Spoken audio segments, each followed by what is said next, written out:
আসার জন্য বহুদিন ধরে চেষ্টা করেছি, কিন্তু আসতে পারি না। কিন্তু ওদের কাছে আমি পূজ্যপাঠ নিধা প্রভু বললেন যে চলো আর যাদের মেলা দেখছে।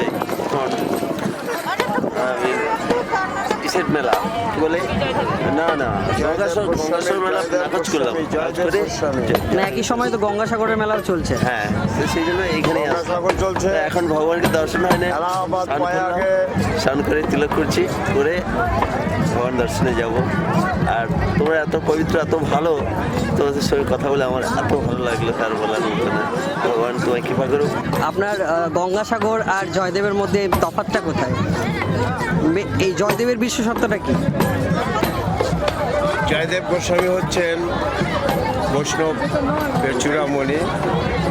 তিনি গীত গোবিন্দ গ্রন্থ রচনা করেছিলেন, যে গ্রন্থ জগন্নাথ মন্দিরে, পুরী জগন্নাথ মন্দিরে গীত গোবিন্দ প্রতিদিন কীর্তন করে শ্রী শ্রী জগন্নাথ দেবকে জাগ্রত করা হয়।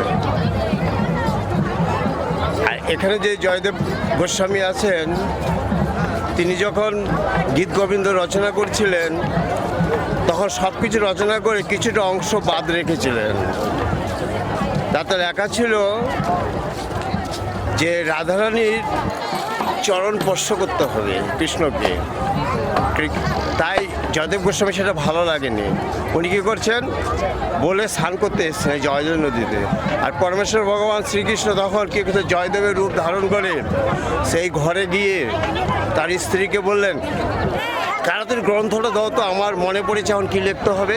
তো ভগবান শ্রীকৃষ্ণই সেখানে রেখে দিলেন যে রাধারানীর চরণ স্পর্শ করা যাবে। তাই ভগবান এটা লিখে দেওয়ার পর তো জয়দেব গোস্বামী তিনি বসে জয়দেবের স্ত্রী মাতাজির থেকে তিনি আহার গ্রহণ করে, ভোগ গ্রহণ করে তিনি চলে গেছেন। তা চলে গেছে। তারপরে এদিকে জয়দেব গোস্বামী এখান থেকে স্নান করে যখন বাড়িতে গেছেন, তখন তার স্ত্রী দেখে বলছেন, তুমি না এইমাত্র আসলে, এসে সেবা করলে, গ্রন্থ চেলে। তাই যখন এই কথা বললো তিনি দৌড়ে গিয়ে সে গ্রন্থটা দেখতে গেলেন। গ্রন্থ দেখে গেলে তিনি যেটা লেখনে সংকুচিত হয়েছে, অসম্পূর্ণ গ্রন্থটা তিনি কী করছে, ভগবান নিজেই সেটা লিখেছে যে মান ভঞ্জনের সময় শ্রীমতী রাধা ঠাকুরানী চরণ স্পর্শ করেছিলেন কে, স্বয়ং কৃষ্ণ।